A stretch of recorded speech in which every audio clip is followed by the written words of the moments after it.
胜过百合，高洁完美，远比凤凰蜜更加芳香更美。它满足我需要，对我心灵，我宁愿有主，跟随主前行，胜过做君王，随统治万邦，却忍受罪恶困厄。我宁愿有耶稣生于世上，荣华富贵升王。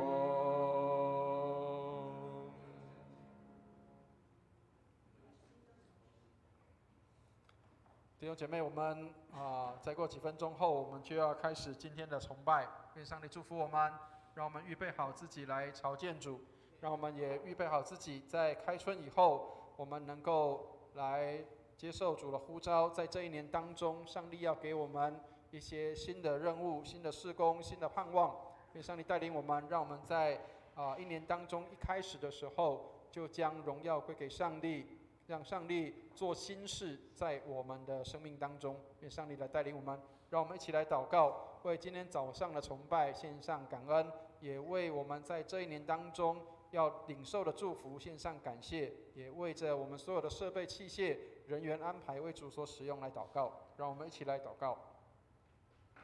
慈悲爱我们的天父，感谢你给我们有这样的机会，有这样的时间，能够来参与跟进入到主你所为我们预备这丰盛美好的时刻里。愿你恩待我们，让我们在主日早上的崇拜能够成为馨香的祭献在主你的面前，让我们以感谢和赞美为祭献给你。也愿你悦纳我们在你面前的敬拜，也祝福我们在你面前，让我们将自己献上，当作活祭，成为圣洁，成为上帝所喜悦的。愿你恩待我们，也纪念没有办法来到我们当中的弟兄姐妹，保护他们都十分的平安。他们无论在工作、读书或在任何地方，都保护他们蒙恩。也看过我们今天早上我们在会堂当中所有的设备器械安排规划，我们人员的运作都按照主你的旨意来进行。感谢你垂听我们的祷告，愿荣耀归给主，奉耶稣基督的圣名，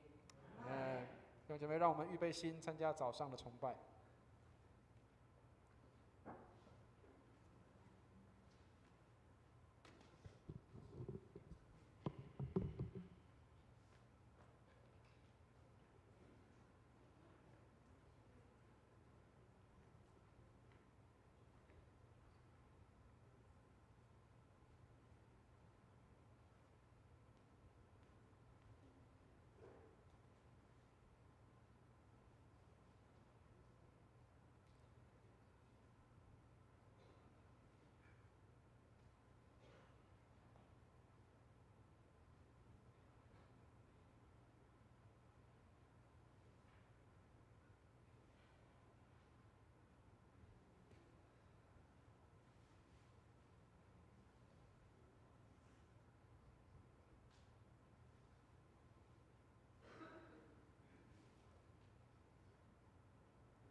来啊，我们要屈身敬拜，在造我们的耶和华面前跪下，因为他是我们的神，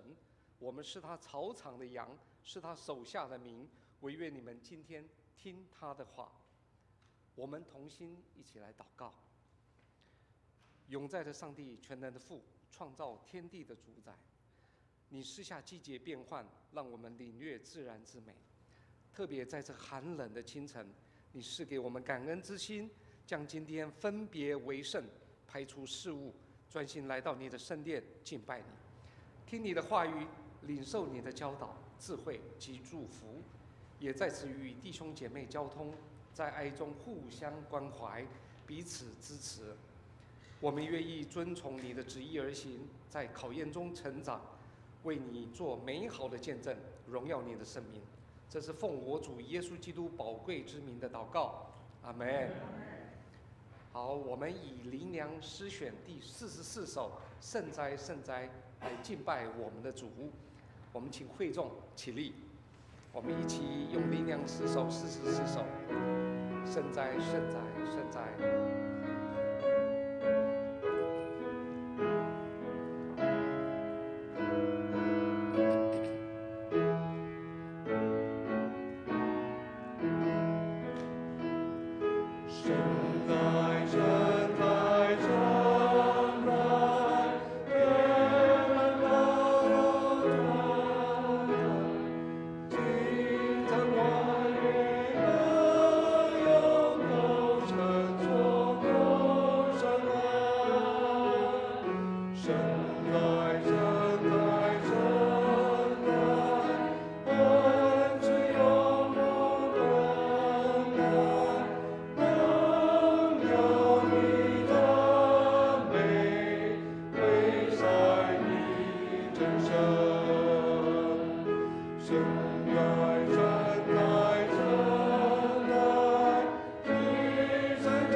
请我们仍然站立，我们用使徒信经做我们信仰的告别。好，我们一起来。我信上帝全能的父，创造天地的主。我信我主耶稣基督，上帝的独生子，因圣灵感孕，由童贞女玛利亚所生，在本丢彼拉多手下受难，被钉于十字架，埋葬，降在阴间，第3天从死人中复活，升天，坐在全能父上帝的右边，将来必从那里降临，审判活人死人。我信圣灵，我信圣而公之教会，我信圣徒相通，我信罪得赦免，我信身体复活，我信永生。阿们。荣耀颂。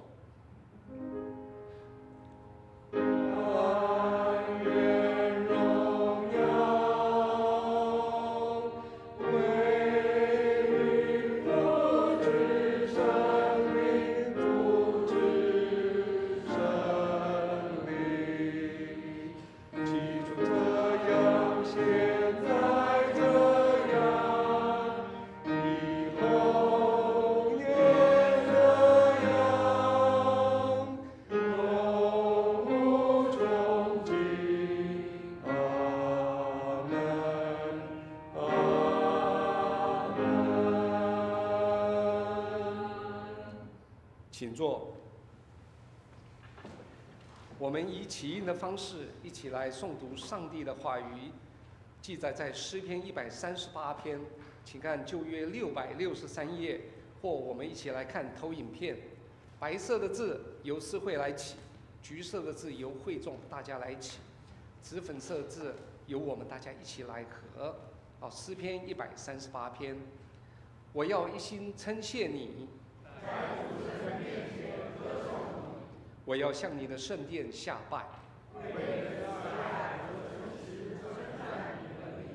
因你使你的话显为大。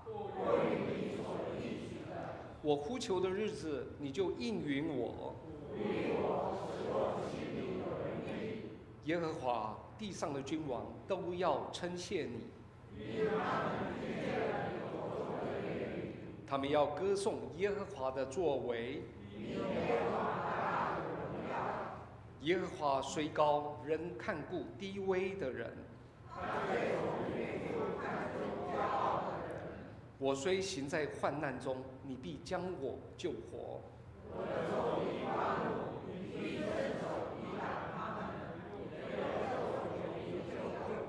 耶和华必成全关乎我的事。求你不要离弃你手所造的。愿上帝的话常存留在我们的心中。以下是公祷，我们同心为以下事情来祷告。我们也可以看投影片。天上的父神我们为大洋洲国家基利巴斯来祷告，愿基督的信仰进入生活文化之中，让百姓能够更认识基督的信仰。我们也为卫理公会南教区小港卫理堂林大生牧师祷告，为教会奉献充足，教会在当地更加得人，牧者同工身心健康来祷告，也为世界战乱之地求平安，求主止息中东俄乌战争的战火和冲突，愿和平与平安早日降临，愿主安慰各地受苦的人民，医治他们身心灵的伤痛，将主的平安与恩惠赐予他们。求主赐福，并带领教会在新朋友的跟进行动中满有智慧与恩典，为主做出美好的见证。好，我们一起呢，再用主教导我们的主导文同声来祷告。我们在天上的父，愿人都尊你的名为圣。愿你的国降临。愿你的旨意行在地上，如同行在天上。我们日用的饮食，今日赐给我们，免我们的债，如同我们免了人的债，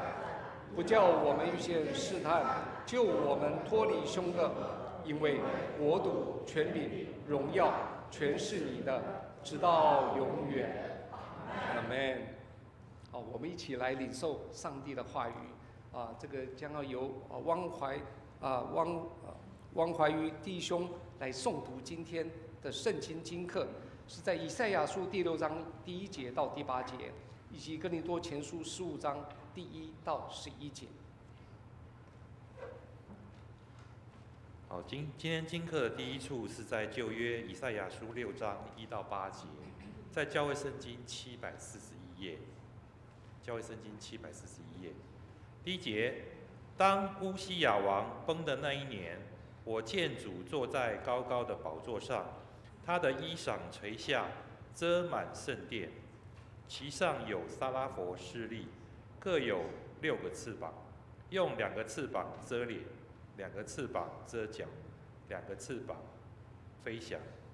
彼此呼喊说：圣哉，圣哉，圣哉！万军之耶和华，他的荣光充满全地。因呼喊者的声音，门槛的根基震动，殿充满了烟云。那时我说：祸哉，我灭亡了，因为我是嘴唇不洁的人，又住在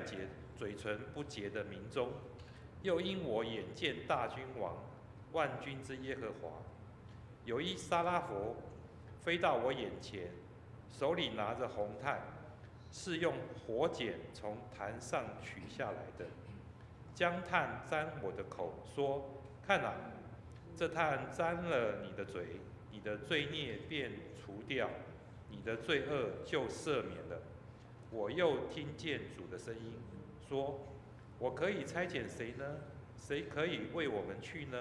我说：我在这里，请差遣我。第二处经文在新约哥林多前书15章1到11节，在教会圣经191页。教会圣经191页，第1节：弟兄们，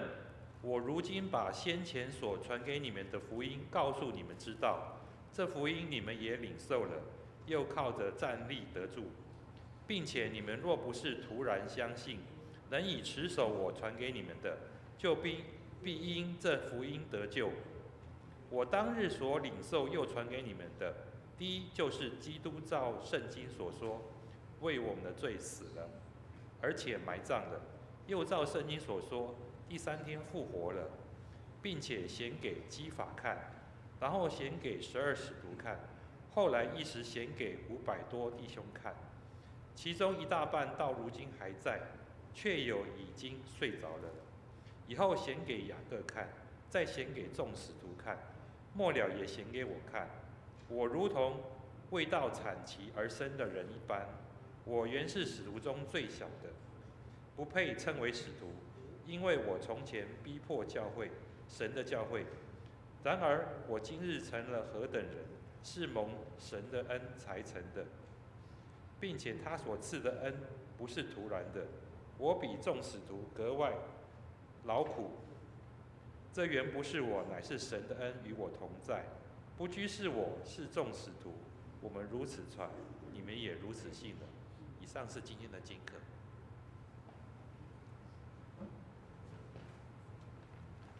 请听上帝的话，记载在彼得前书第1章第1到12节，新约圣经256页。彼得前书第1章1到12节，新约圣经256页。耶稣基督的使徒彼得写信给那分散在本都、加拉太、加帕多家、亚细亚、庇推尼寄居的，就是照父神的先见被拣选，借着圣灵得成圣，以致顺服耶稣基督，又蒙他血所洒的人，愿恩惠平安多多加给你们。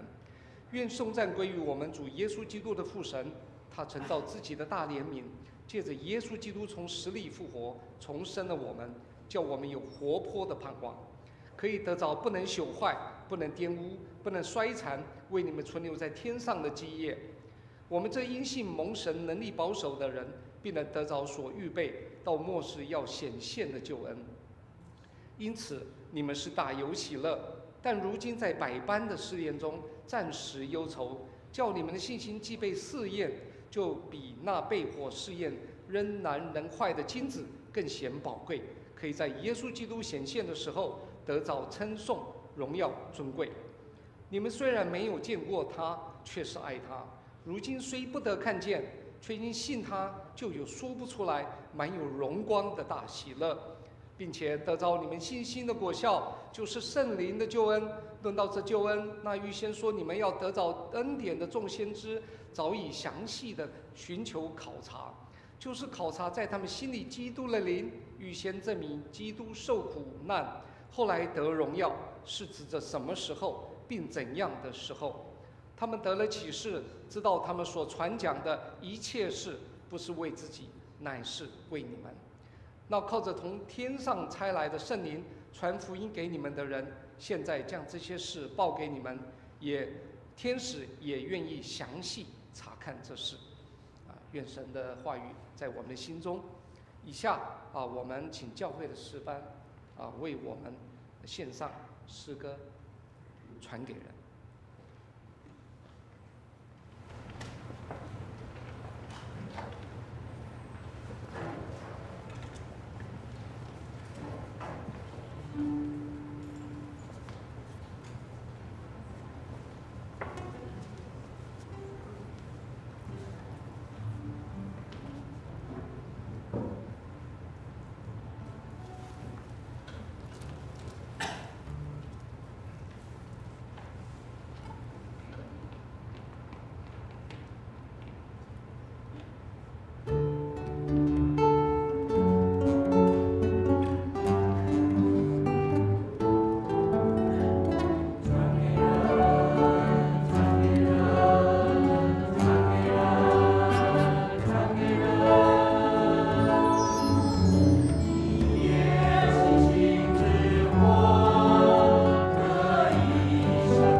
感谢诗班呢，带给我们美好的歌曲，传给人。OK， 以下将要由我们教会蔡一文牧师来证道，证道的题目是“经得起考验”。我们将下面的时间交给蔡牧师。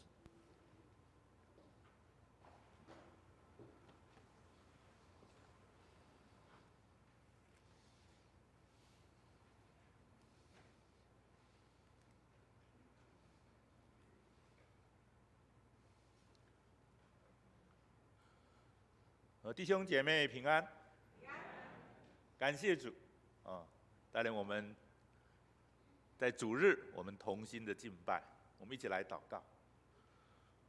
主，我们仰望主，带领我们每一个主日，我们都到主您的面前来，我们与众弟兄姐妹同心的敬拜。求圣灵来带领我们进入真理，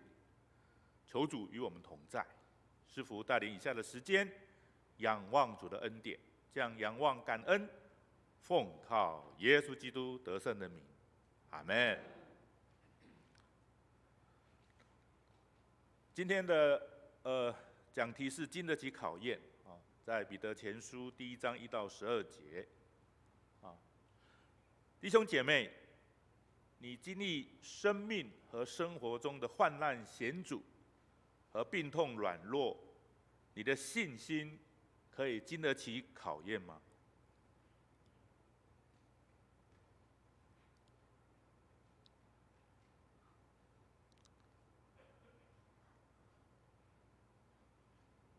这个问题就自己回答就好了哈，自己回答就可以了啊，或者到最后讲完之后，你再想想看啊。那我们今天进入彼得前书啊，彼得书信里面，在每一个时代都会有基督教会存在的造成的破坏，只是这种破坏的形态不一样罢了。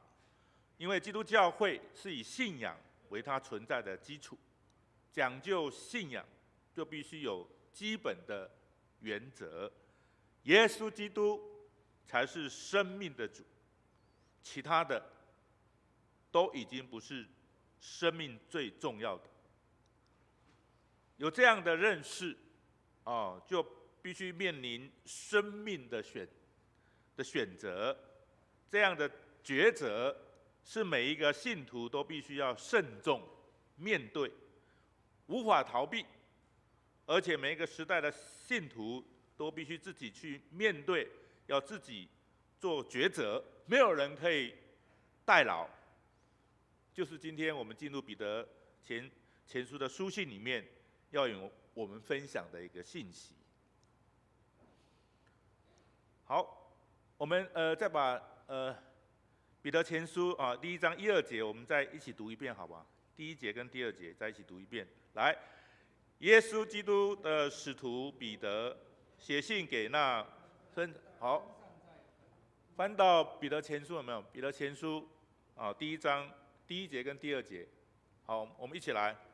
翻到了吗？我们一起来读好了，读上帝的话，我们可以大声一点啊，一起来读。来，耶稣基督的使徒彼得写信给那分散在本都、加拉太、加帕多家、亚细亚、庇推尼寄居的，就是照父上帝的先见被拣选，借着圣灵得成圣洁，以致顺服耶稣基督，又蒙他血所洒的人，愿恩惠平安多多的加给你们。好，我可以把圣经打开来哈，虽然头一遍，把圣经打开来哈。那第1节里面彼得就自我介绍那他就是彼得哈，这希腊的名字那彼得原来的本名是西门西门彼得，后来耶稣给他一个新的一个名字，当时犹太人流行的亚兰语叫什么？基法。这个名字翻成希腊文就是彼得，意思就是磐石的意思磐石那作者彼得提起这个地名刚才讲了本都、加拉太、加帕多家、亚细亚、庇推尼这5个地方是当时候的信徒逃避破坏而散居在这些地方。那彼得要提醒一点就是现在传给读者听到的这些有关耶稣拯救的信息就是当初圣灵感动之下，使徒传出来的信息是一样的所以上帝的话不是自己想要说什么，而是圣灵的感动之下传出来的一个见证。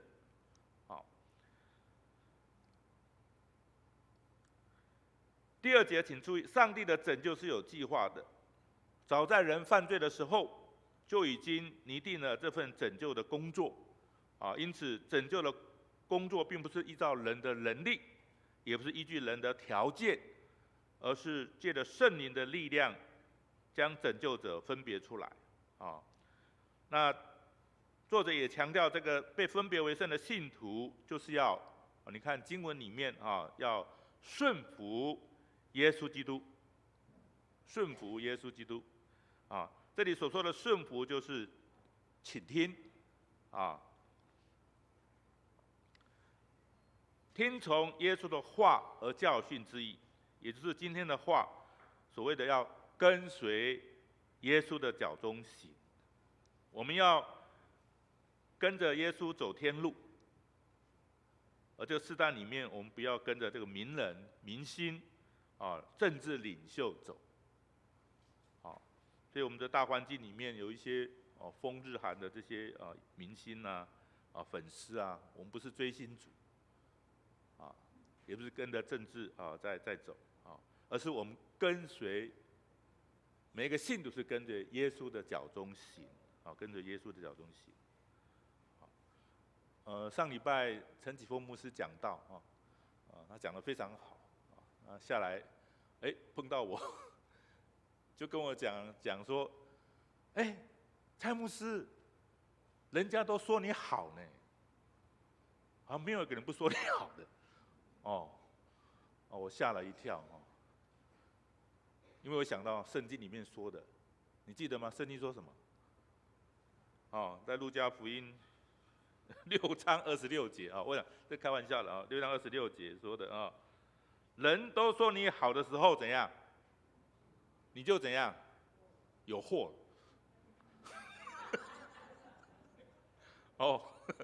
这是开玩笑的，开玩笑的但这是圣经的话圣经的话我没有那么好了他是客套话所以我们凡事都要跟随耶稣的脚中行那为什么要跟随耶稣的脚步走呢？耶稣这样告诉我们在马太福音11章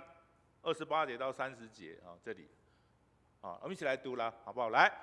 凡劳苦担重担的人，可以到我这里来，我就使你们得安息。因为上礼拜我也领了伟文牧师发的金句红包就是这一节，不晓得你拿到哪一节经文我想都是一个这个勉励勉励。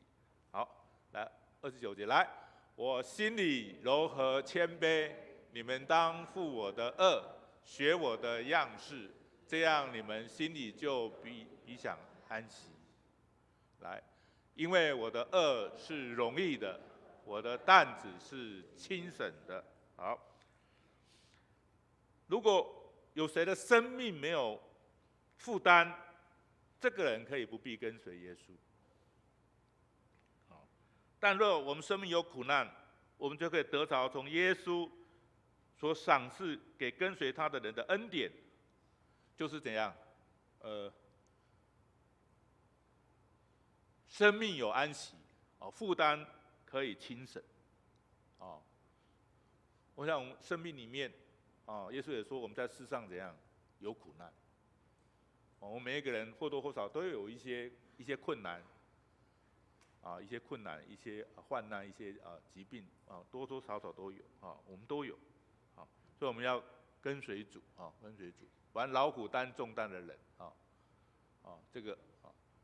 凡劳苦担重担的人生命就必得享安息那不是缺了一个字那真的安息安息。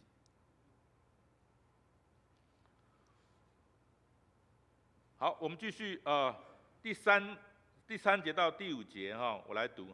愿颂赞归于我们的主耶稣基督的父上帝，他曾照着自己的大怜悯，借耶稣基督从死里复活，重生了我们，叫我们有活泼的盼望。我们可以得着不能朽坏、不能玷污、不能衰残，为你们存留在天上的基业。第5节，你们这因信蒙上帝能力保守的人，必能得着所预备的到末世要显现的救恩。啊。第3节啊，你再重复再看第3节，用这一节，用一句简单的话要来说明基督教的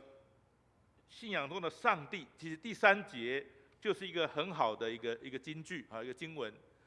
这说明了基督教的信仰就是告诉所有相信的人，相信耶稣就是生命的主，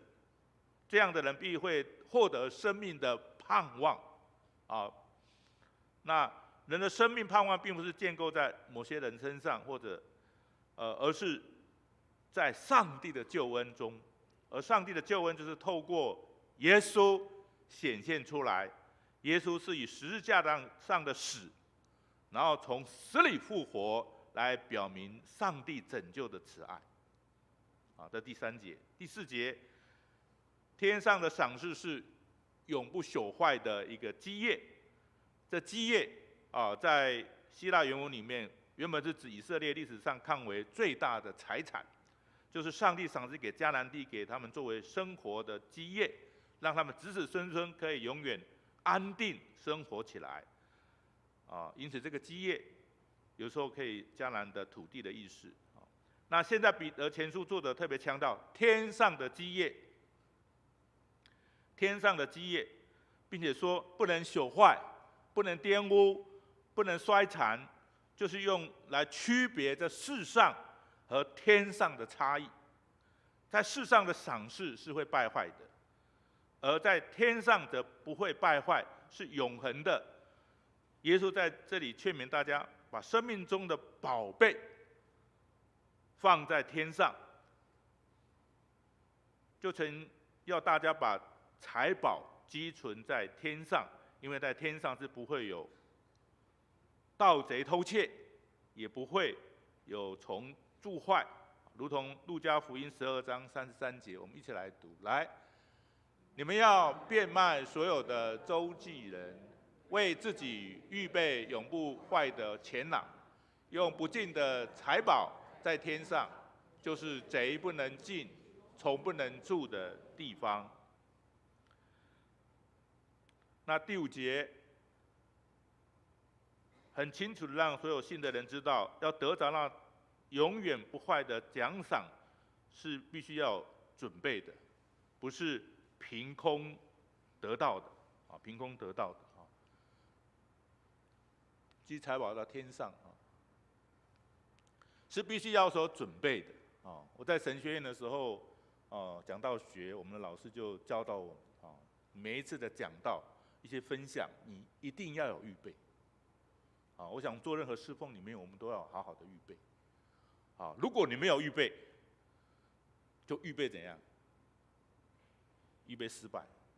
啊，预备啊，一定要有预备啊。在信仰的功课上面，我们应该有这样的认识：天上的奖赏不会白白的临到。虽然耶稣曾告诉他的门徒说，要把美好的福音白白的得，也白白的给。啊，在马太福音第10章8节。好，来，我们一起来读。来，医治病人，叫死人复活，叫长大麻风的洁净，把鬼赶出去。你们要白白的得来，也要白白的舍去。啊，那保罗也说，上帝的恩典是白白的赏赐给人。罗马书3章24节。来，如今蒙上帝的恩典，因基督耶稣的救赎，就白白的称义。啊，但是我们千万不可忘记啊，这并不是说我们只要坐着等就有了，也不是说我们不用费什么神，只要伸手就可以拿到了，不是这个样子。而是说，上帝这个救恩的赏赐，并不是靠人的努力可以换取的、得到的，啊，因为人的努力并不能跟上帝的恩典相对称，啊，所谓的恩典，就是原来无法得到的，现在却得到的，这才是恩典，啊，上帝的恩典。当人一直努力想要得到时，上帝的恩典它是主动的、适时的出现在人的身上，这就是所谓的白白的恩典。好，刚才讲到换取，好，我们好像想要多一点侍奉，或多一点奉献，啊，多做一些事情来换取上帝的恩典，这是错的。这是民间宗教的那种积功德的那种心理。啊，上帝的恩典是白白给你的，是他主动，是上帝主动给你的。啊，所以我们一定要在这方面一定要认清楚。就像我们犯罪，你就要认罪悔改，啊，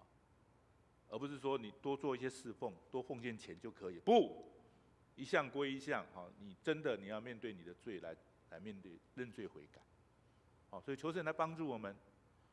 让我们在信仰上面有正确的认识。哦，不是积功德，不是外面的这些民间信仰的这些换取这些功德，不是上帝的恩典，就他主动给你。好，这不一样。好，就像，但是你要努力的朝这个方向去。好，就像一个人逃避野兽跑到河边，他没有路可以逃避的，只有越过那条河流，但是那条河流是很湍急的。啊，他无论怎样努力游过去，甚至好几次被冲走，要被灭顶死亡了。但是那个时候，突然有一个人来到岸边，跳下河，帮助他，救他起来，把他拉到岸上来，免得野兽的这些吞食的威胁，免得被河流给冲走灭顶的危险。这个恩典，这个人的出现是一个恩典。上帝主动来。如果一个人如果相对的，如果一个人只坐着，连想动一下都不肯，去努力追求不肯去努力追求耶稣救恩的都不想要想办法，只在等待人来救他，那个人就很快就会失上生命的。我过去在牧会的时候，碰到一个流浪汉他家里出了问题，一些变故，他就逃避了。其实他有妻子有孩子，他就丢下来不管了，逃避了。结果他最后他找了一个房子在那边等死。哇！当被发现的时候，他的身体已经不行了。那个等死是很痛苦的。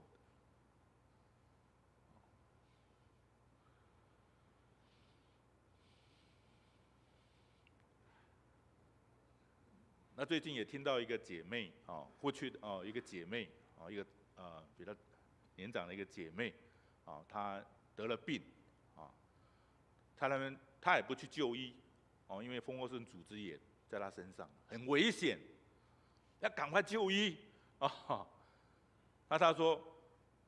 不要，我等耶稣来救我，来接我回去。你都还没有努力去看医生。医生可以把这个病，药物可以把这个病治好啊！你在等什么？他内心里面知道他好像有糖尿病，结果没有，最后还是去看医生没有，处理抗生素打抗生素蜂窝性组织炎就被退下来了那个本来肿得好大消肿，所以你都还没有努力这世上这些医生这些药物都是上帝给的。你还没有努力的，你在那边要等死，所以求神来帮助我们，让我们能够在信仰上面有一个正确的认识。我记得我的岳父，他是一个人非常潇洒的岳父，对呀。那后来他中风了，他本来是一个铁工，很辛苦，后来中风之后，他没有办法。半身不遂但是他还是继续，他的生命力很强，生活力很强，他还是去做一些回收的一些东西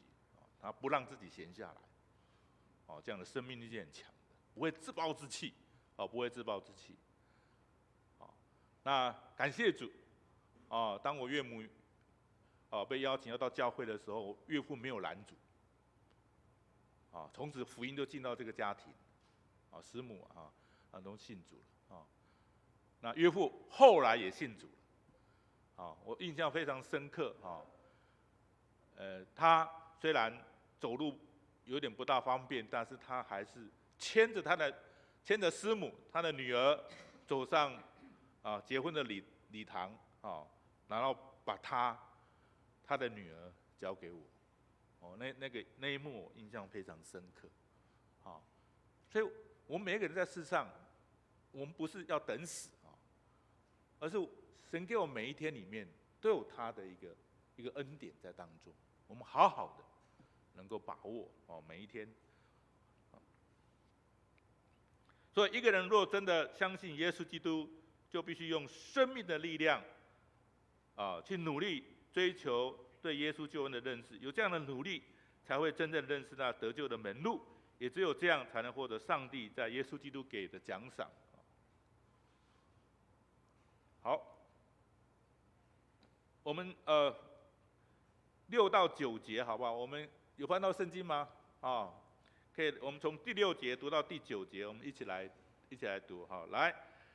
因此你们是大有喜乐，但如今在百般的试炼中暂时忧愁，叫你们的信心既被试验，就比那被火试验能坏的金子更显宝贵，可以在耶稣基督显现的时候得着称赞、荣耀、尊贵。你们虽然没有见过他，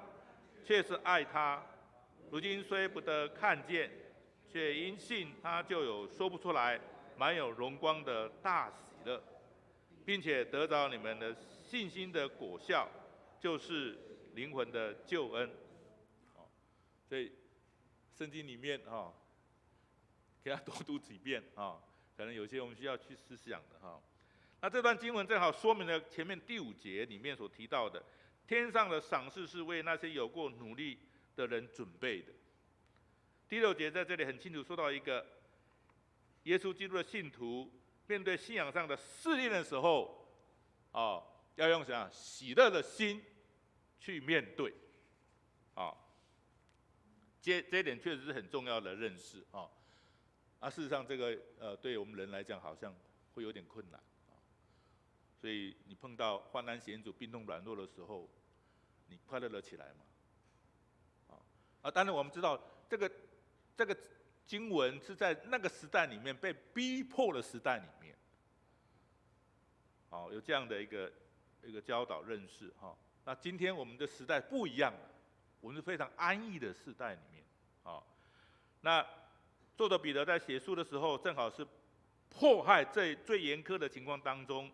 我们可以想象着很多信徒因为忍受不住这样的迫害，连到有人放弃了信仰，甚至背弃的信仰，各样各式的反应都出现在那个迫害的那个时代里面作者彼得说大有喜乐。为什么会大有喜乐？这意思是指的在迫害的苦难当中，清楚知道在苦难的背后就是有天上最美好的生命的奖赏，因此心里充满了喜乐。喜乐表现出来就是不再害怕，而甘愿面对承受。我们可能看到眼前的东西这样的问题，但是我们看到那背后，我们常看到世上的东西，但是那天上所以我们的信仰里面不止在世上在世上有苦难，那抬头仰望主抬头仰望主第7节，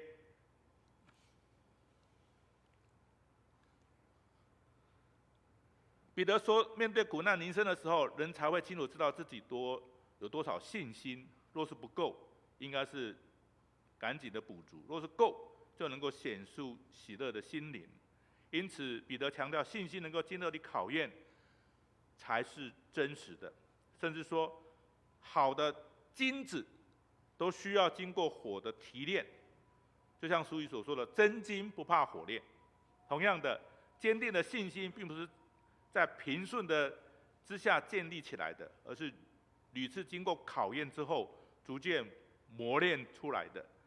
彼得在这里也提到，当一个人的信心可以经得起考验的时候，就会有许多美好的报偿跟着来，而且报偿就是在耶稣基督显现的日子里面得着称赞、荣耀、尊贵。这句话提到一个非常重要的信息，就是耶稣基督的再来，耶稣基督的再临。而称赞、荣耀、尊贵这三样，其实同样的内容。因为一个人被耶稣称赞，就是一个极大的荣耀，而且这样的信徒就是在上帝那里有份的人，这样的人的生命在上帝的眼中就是极为尊贵。哇，你信心经得起考验吗？我想很难这个，这是很特殊的情况里面，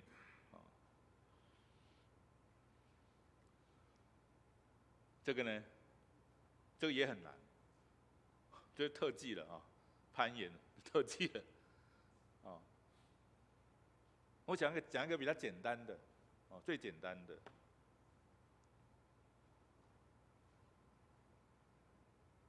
这怎么会考验呢？上教会怎么会考验呢？所以8、9节里面，彼得写这封信的时候，那时候耶稣还没有再来，大家一直看不到耶稣，而有些信徒都后来才从使徒们的传福音里面得到福音的信息，才信耶稣的。因此，他们没有看见过耶稣。彼得在这边说明一件非常重要的信仰告白：没有看见，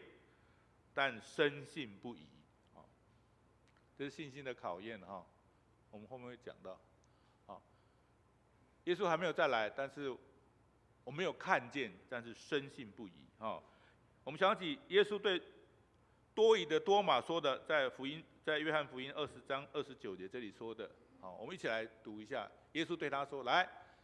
耶稣对他说：“您看见了我才信，那没有看见就信的有福了。”希伯来书作者对真实的信心也说了这样的话。希伯来书11章1节，来一起来读。来，信就是所望之事的实底，是未见之事的确据。好吧，好的信心就是对上帝持着绝对相信的态度。作者彼得在这里认为，只有在这种深信不疑的信心的基础上，才会带给人灵魂得救的结果。所以提到灵魂的救恩，就是生命的得救。没有看见就深信不疑。来想一想，信心需要接受严苛的考验，也需要有严格的自我要求，才会达到更美的境界。彼得前书的作者彼得在我们所读的这段经文里面在提起，在第7节里面也有讲到，叫你们的信心既被试验，就比那被火试验能坏的金子更显宝贵。他这样说，大家应该很清楚知道，真正好的黄金是经过高温的火炼再炼之后，才能将夹杂在黄金中的杂质去掉。因此，黄金会因为多次的火炼而重量减少。因为那些杂质会消失，但黄金的纯度就会越来越好。相对的，重量也会减轻，而价值就相对的提高。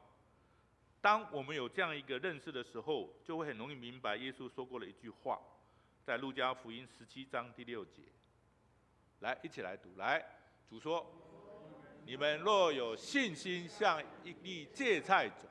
就是对这棵桑树说，你要拔起来，栽在海里，它也必听从你们。”像芥菜种，就是有时候刚看表面的时候看，信心这么小啊，不大一点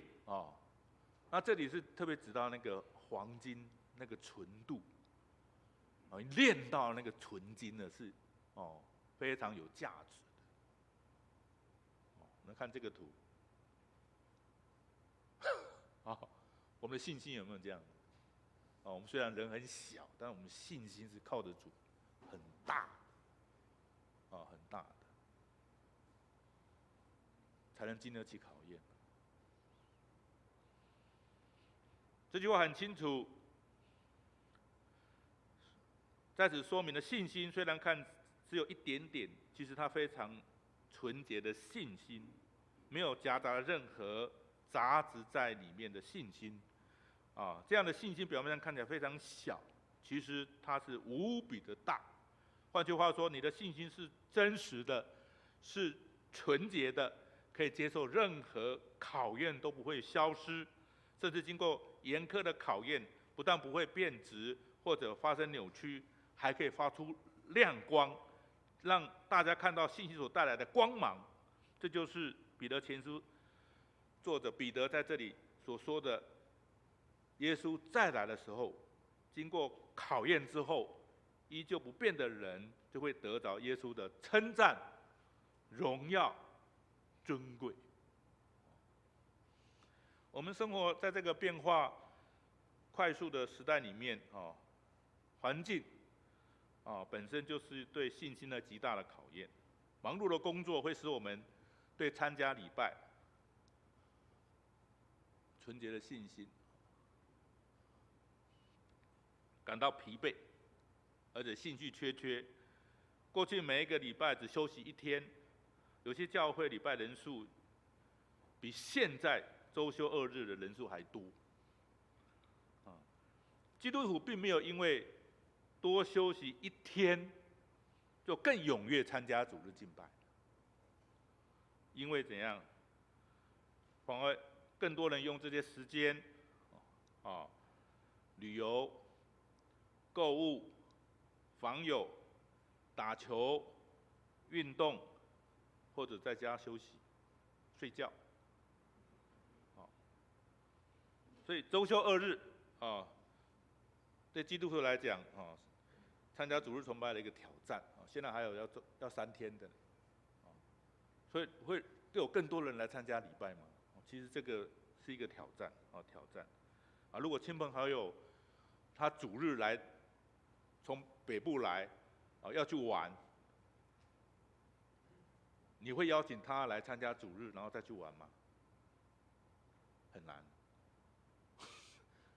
过去牧会的时候很难，都会跟牧师请假先去玩，先陪他，因为他们北部来啊，陪他们去玩，那这个礼拜就请假。好，我们继续来看10到12节我来读论到这救恩，那预先说你们要得恩典的众先知早已详细寻求考察，就是考察在他们心里基督的灵，预先证明基督的受苦难，后来得荣耀，是指的什么时候，并怎样的时候？他们得了启示，知道他们所传讲的一切事，不是为自己，乃是为你们。那靠着从天上差来的圣灵传福音给你们的人，现在将这些事报给你们，天使也愿意详细查看这些事。那这3节里面说出了作者的用心，就是让读者知道他们所认识从使徒传来的福音是最宝贵也最重要的信息，那就是早在旧约先知时代的时候就有了预言，上帝拯救的恩典，而这恩典就是在耶稣基督里面身上能够彰显出来的。事实上我们可以了解这样，新约的作者有一个努力的目标，就是要将旧约先知所预言的及将来来临的拯救者与耶稣连接在一起。现在彼得前书作者也是朝这方面努力，我要让早期的教会信徒明白，耶稣就是旧约先知所预言的那位要来的拯救者。那这段经文10到12节里面提到先知们经过考究之后，发现上帝的拯救是恩典，是基督的受苦难，来表明上帝的爱。要了解这句话，就要回到整本旧约的圣经的历史背景其实特别是在先知以赛亚书的预言里面就很清楚的诉说那要来了拯救的基督与受难者的一个形象出现，也就是以赛亚书52章、53章里面的背景啊。现在彼得前书作者将先知以赛亚的预言放在这个地方，给一个崭新的一个连结，让读者知道耶稣就是这位先知以赛亚预言的拯救者，他在十字架的受难就是一个明显的一个记号，他的死是借着圣灵的力量传达出来的，因此连天使也要知道这个大好的消息。换句话说，这个消息就是非常珍贵难得的。为什么彼得会强调得到这福音的信息是圣灵直接启示有关呢？这就必须参考在《使徒行传》第2章所记载的历史背景。那时候五旬节，使徒们聚在一起，突然间圣灵像风一样降临在每一个使徒的身上，充满着他们，让他说出各种的方言语言，使那些从世界各地来的参加节期活动的这些近前的犹太人都听到使徒们传递的信息，耶稣拯救的福音的信息就在这个背景当中就传扬开来。因此彼得才会说，这个美好的拯救的信息就是借着圣灵的能力传给听到的人所以传出拯救福音的信息不是靠人的能力，而是圣灵的能力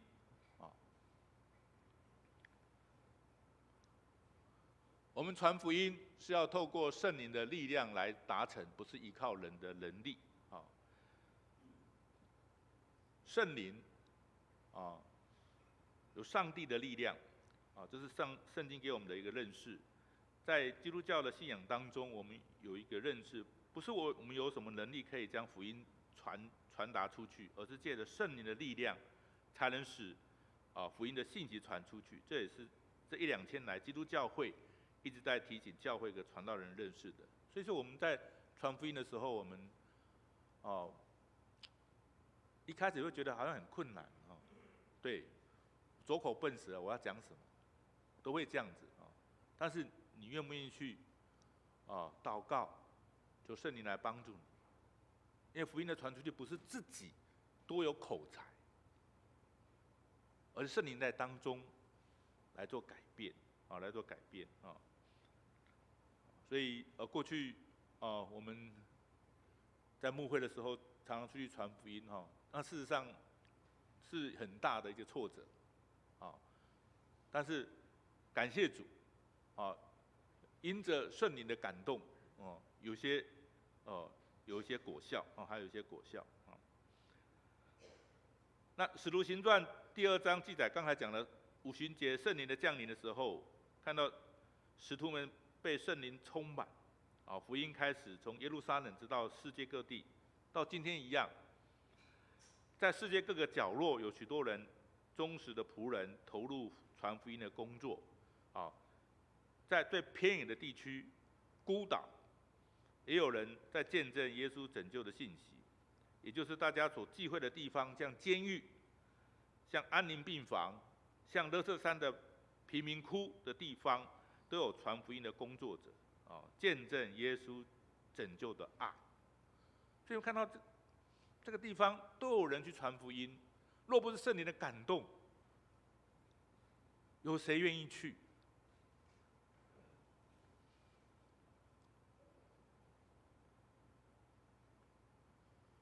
有一部影片叫做《莫洛凯的情缘》不晓得有没有看过？那这个片子有播放好几次介绍一个达米安神父的故事。他就是将一生的生命奉献在夏威夷群岛的一个叫做莫洛凯的岛屿上面。这个岛屿上的居民都是麻风病患。听到这个就很 shock。那个地方都是麻风病患。那达米安神父受差到这个岛屿里面，从此一生就在这岛屿上面跟这麻风病人生活在一起。他安慰他们，鼓励他们要好好的生活下去，即使在那样痛苦恶劣的环境当中，也不要失望。当米安神父在该岛传福音，并不是一切都顺利，但支持他继续奋斗下去的，还感动很多修女，自愿跟他投入在该岛的奉献生命。这是圣灵的工作。最后，他就在这岛屿上面也得麻风，也过世了。如果没有圣灵的力量感动人的内心，以及跟人同在，没有人能够在那样恶劣的环境条件当中继续为福音工作下去。这就是圣灵的工作，摩洛凯的情缘。所以在罗马书15章18到19节这个地方，我们一起来读哈。来，除了基督借我做的那些事，我什么都不敢提，只提他借我言语作为，用神机骑士的能力，并圣灵能力，使外邦人顺服。甚至我从来19节，来，甚至我从耶路撒冷直转到以利里谷，到处传了基督的福音。确实是这样啊！若没有上帝灵的能力，不但人的能力有限，即使是让人来接受福音的信息也很困难，困难。就在圣灵的感动之下，就算最困难的地方，也将有丰硕的福音的成果呈现在上帝面前。这不是人有什么能力，而是上帝的圣灵做工，才会使所撒下去的福音种子开花结果。过去的时代里面有政治的破坏，圣经时代也有一些严酷的，使信徒的信心经历最严厉的考验。那今天在这时代里面，我们并没有这种生命存亡的破坏，因为环境的变迁，我们物质的生活非常的丰富，但是呢，却加快了心灵腐蚀的速度，这是大家可以看得见的太安逸了但是我只想提醒大家一点，每个时代里面有不同的环境和处境，上帝对人心的期盼没有因此而减少一分。在过去我们看到一些也美好的见证我想今天仍然有，好像环境这样的改变了，但是好像很软弱，但是还是有。慈悲的上帝总是期盼有更多的信徒能够有坚定的信心，进入上帝的国度的考验，即使在生活在安定、安逸的环境当中，也需要时刻的自我要求。所以我今天的信息里面提出，我们真的要自我要求。我想谁要求都没有用，自我要求。因为我们跟上帝的关系，我们正在回应上帝，自我要求，才能仰望上帝的慈爱，加倍的临到我们身上，在我们家里面，在我们工作环境当中，自我信仰的。那去年下半年，因为圣灵的感动那正在预备圣诞节的活动，我有向牧师提到说，我们是否来演出圣诞音乐剧这是我过去在牧会里面有做到的，有这样一个管道传福音传福音。那去年就有这样一个成为祝福的圣诞音乐剧那这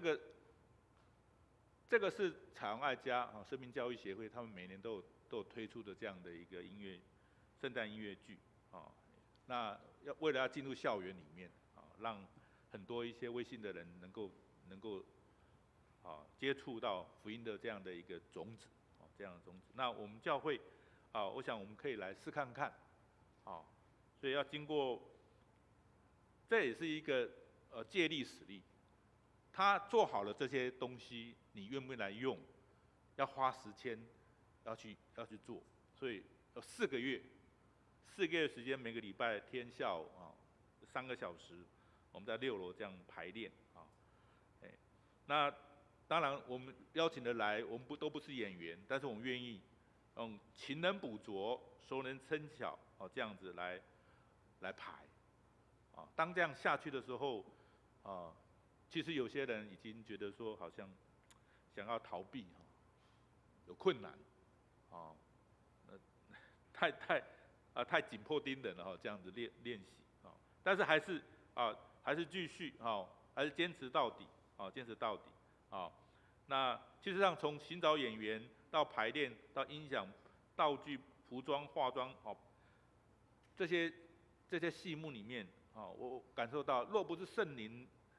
的同在、圣灵的同工，我们没有办法持续下去没有办法持续下去所以每一次排练的时候，我们都用祷告开始，做祷告结束我们就是一个目标，我们要来传福音我们把福音能够撒出去能够邀请人来看我们有这样的目标鼓励大家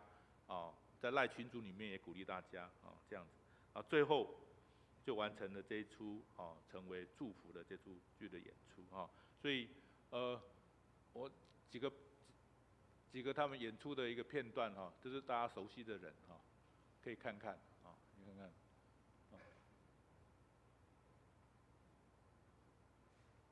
好，到最后结束我想借着这出剧我们所经历到的也盼望也成为一个见证能够大家我看师范非常好，从头1整年时间，每个礼拜都在排练，都在为主用诗歌来见证主那其他侍奉也一样其他侍奉也一样。我想这些就是我们需要圣灵感动我们，我们愿意将自己摆上自己摆上，竭力去行，自我要求能够把最美好的献给上帝所以你说我一开始提到的如果你碰到患难险阻、病痛软弱，你的信心经得起考验吗？可以经得起考验的在每一年开始，牧师会带领我们做立约的礼拜立约礼拜里面讲到一整年要侍奉但不是靠着我们自己的能力有多少。前面有一句话，靠主的恩典，我们经得起考验。靠着主的恩典，不是我自己有多能力有多强，而是靠主的恩典。过去也做一些帮人家证婚里面我们常常说我愿意我愿意有一个爸爸没有信主，他上台来致辞的时候说我们今天就是我愿意我愿意。事实上这2个夫妻他们2个一起的结合里面，我愿意里面要怎么？靠主的恩典，我们愿意。他们夫妻要同心同行走一辈子，要靠主的恩典。我们的侍奉也一样靠主的恩典，我们能够跟牧师跟执事我们一起来完成教会所有的侍奉。不是我能力很强，不是，而是因为我是上帝的儿女，圣灵充满我，赐给我这样的恩赐，我愿意给主您亲自来使用我。我想今天借着这段信息里面经得起考验，在特别的彼得前书里面，他讲到那个时代里面这样的患难，但今天这个时代里面也一样，另外一种挑战。我愿意靠着主的恩典，我们来敬拜主；靠着主的恩典，我们来服侍主；靠着主的恩典，我们可以去传福音。这些都让我们去经历他奇妙的恩典。我们一起来祷告。主，我们献上感恩。今天借着这段的信息里面，主您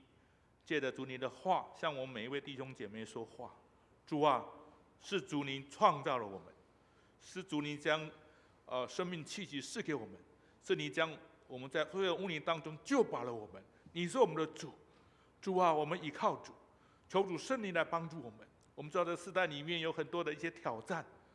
不像过去的那样死亡的一些问题的，但是今天仍然很多的诱惑，仍然很多的一些事情临到我们身上。主，我们真的需要你，我们每天需要你，求圣灵来充满我们，好叫我们一起，我们将主你给我们的恩赐，我们献上，求主悦纳，带领我们每位弟兄姐妹，带领我们的教会，在这个地方来荣神益人，将一切荣耀赞美都归给主，让这社区的人得着主您赐给他们的福音。这样的仰望，求主赐福，奉靠耶稣基督得胜的名，阿阿门。门。谢谢蔡牧师今天给我们的勉励借着圣经里面，让我们知道我们的重生的生命能够在主里面靠着圣灵一起的长大，以至于我们能够自我要求来战胜我们所面对的困难跟引诱。在这个战胜的过程当中，我们的信心能够更加的坚立，以至于我们能够更加的依靠圣灵，让我们落入一个良好的循环，让我们生命得以更大的成长。好，我们一起以诗歌，我们来回应上主的爱。请我们大家一起起立，我们来唱《我宁愿有耶稣》。在新年良诗歌484首，我宁愿有耶稣。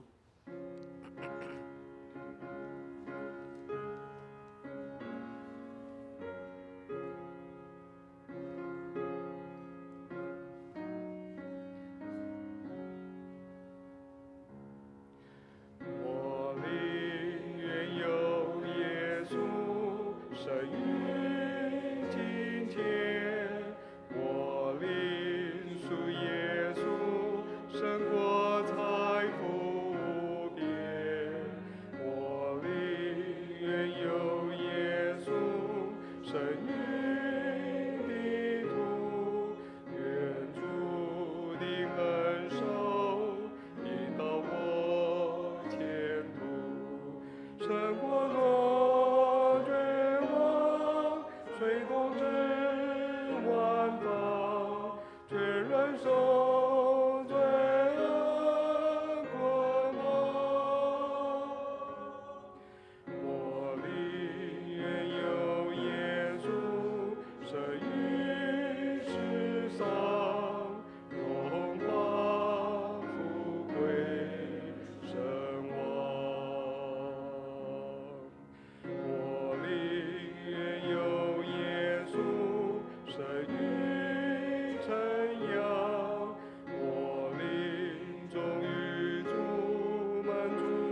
请坐。现在我们要收纳基督徒的奉献。如果你还不是基督徒，或你还不清楚奉献的意义，请先保留您的金钱，让奉献袋经过你面前即可。我们请司献的同工到台前来。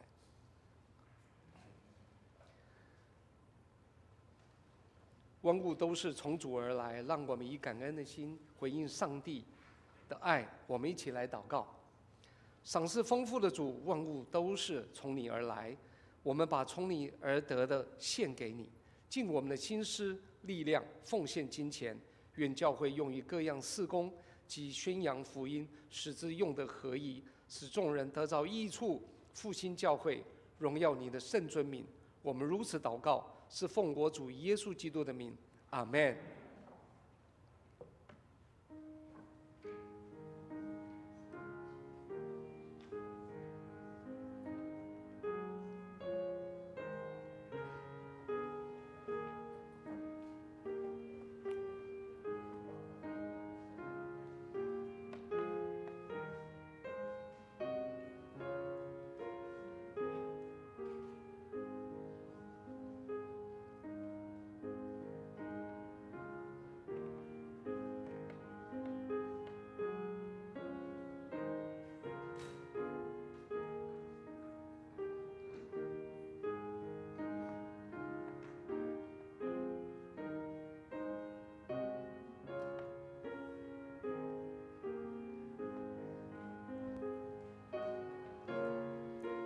请会众一起起立，我们来唱向主献陈歌。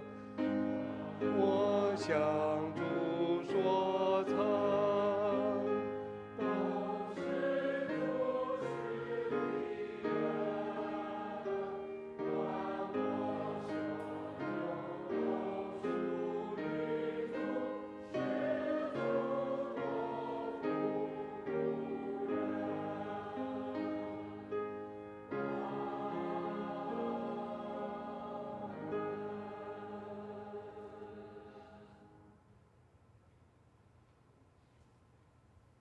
弟兄姐妹，请坐。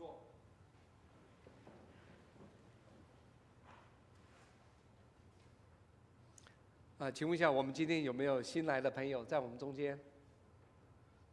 ？OK， 今天可能比较冷哈，能够来了，我们都很感恩。好，我们一起来唱，我们成为一家人，我们来彼此问安。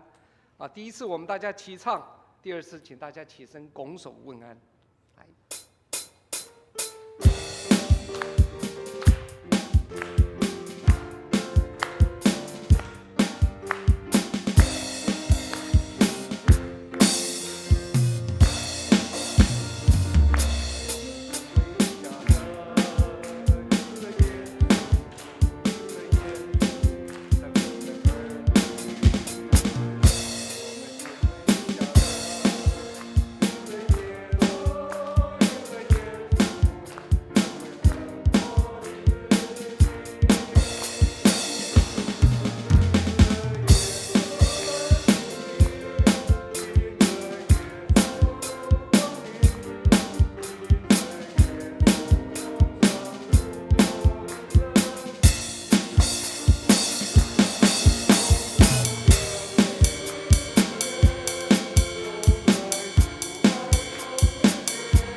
请我们大家回座。好，以下将会有几件事情我们来报告。OK， 本周主日之后，11点45分要召开小组长会议，12点半要召开执事同工会议，请小组长跟同工留步。再来就是我们将要组花莲探访旅游团，5月5号到5月7号到花莲探访教会及休闲旅游，由赵少文弟兄来领队。今天11点40分之后，将要在205的教室举办说明会，有意愿的请到205集合。我们今年的目标是为服侍众人做主的仆人，将要邀请弟兄姐妹至少参加一项教会的服侍，并为教会进入60周年主题成为祝福，充满希望，一起来祷告。年议会的会前祷告将于2月19号7点半在高雄卫理堂举行。于是呢，我们2月20号这个礼拜四的下个礼拜四的这个祷告会呢，将会并于2月19号一起在高雄卫理会举行。邀请弟兄姐妹能够前往。总会第62届年议会第一次会议将于2月21号，就是隔天礼拜五召开，将要选出会督、牧职会长及会友会长及各委员会主席及委员，请为总会的选举来祷告。本堂呢，6月22号，今年的6月20号将是我们60周年的纪念，我们将要举办堂庆，请你呢手上要是有一些旧的照片，有纪念价值的那些照片、文章或者影片，请提供给我们的教会，我们一起来使用。我们呢，卫理神学院呢将要推广我们新的教育的课程，在我们教会进行的，比较宗教学由刘清乾牧师来教导，报名呢一直到6月16号，请弟兄姐妹呢努力的 OK 尽量来报名，我们一起来学习。另外呢，我们教会将会3月1号3月份要开始上午举行律本献心的礼拜，3月22号开始第一堂律本门徒的课程，欢迎上过红本的，记住要上过红本的弟兄姐妹来参加来报名。现在已经开始了，我们大概会有9个月的时间来完成。请各位弟兄姐妹上过红本的一起来报名。另外呢，教会的姐妹培灵的会呢，将于3月8号早上10点到11点半举行。将有讲员是周淑清牧师，题目是翻转人生现今辅导与人生的难题，对象是姐妹 ，OK， 所以请姐妹呢可以邀请更多的人一起来参加。致富学院呢将要开始，开始之前有免费的体验课程，在3月4号及3月6号将有2个免费的体验课程，欢迎我们呢多邀请朋友一起来体验，让他们在我们教会来上这个致富艺人学院。另外呢，为了我们教会呢一起来守望我们呢祷告会，礼拜四的祷告会，请大家无论是在现场或在线上能够一起来。然后最近我们这个天气真的是非常的寒冷，那我们知道过年当中很多人生病，一直到今天呢都还很多人都在病中愿我们呢为了这些生病人一起来祷告，愿主看顾他们而且我们这边有列出很多需要我们一起来祷告的弟兄姐妹愿大家呢能够在每天的祷告当中来纪念他们，能够让他们呢及早的恢复身体的健康。OK， 好，现在呢我们大家一起起立，我们来唱3-1颂。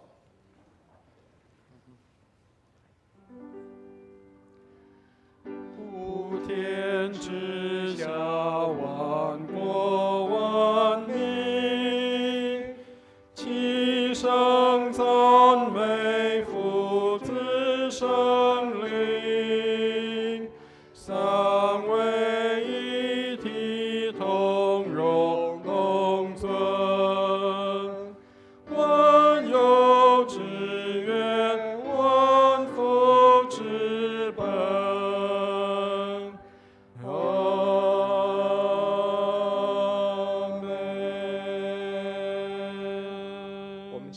牧师祝福。弟兄姐妹，服侍上帝是最快乐的事情，让我们领受上帝所给我们的恩赐，来服侍他的教会，来服侍众人。我们一起来领受祝福。亲爱的天父，谢谢你给我们领受祝福跟恩典，将各样的恩赐赏赐给你的教会，给我们所有的弟兄姐妹，让我们恩赐各有不同，但是我们合在一起，成为基督的身体。谢谢主施恩看顾，让我们所做的一切都荣耀见证主的圣名。愿我主耶稣基督的恩惠、天父上帝的慈爱、圣灵的感动与交通，常与我们众人同在，从今时直到永永远远。阿们。阿门。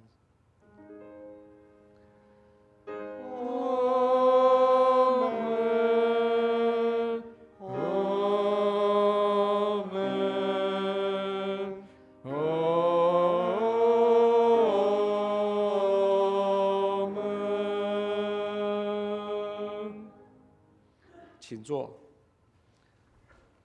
让我们在殿乐中为今天的报告事项跟需要代祷的肢体、有病痛、有忧伤的弟兄姐妹呢，也可以到台前来，牧师将要为你们祷告。我们殿乐。